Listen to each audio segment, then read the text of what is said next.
Welcome sa Kalikot na Pinoy. Samahan niyo ako. Maglilinis ako ng exhaust fan ngayon. Tara! Ayan, nakita niyo. Sobrang dumi ng ating filter. Kailangan natin siyang kuskusin ng mabuti para hindi malakas sa kuryente. At bago tayo mag-umpisa sa pagpupunas, make sure natin na naka-off yung breaker para safe.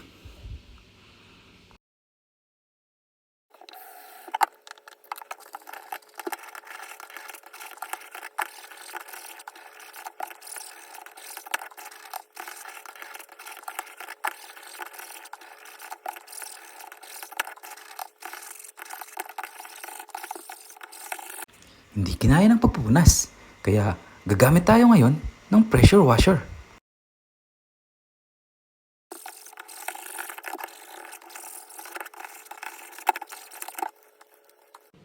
Ayan oh, medyo madumi na lang siya. Okay na. I-rest muna natin siya hanggang matuyo bago natin ikabit.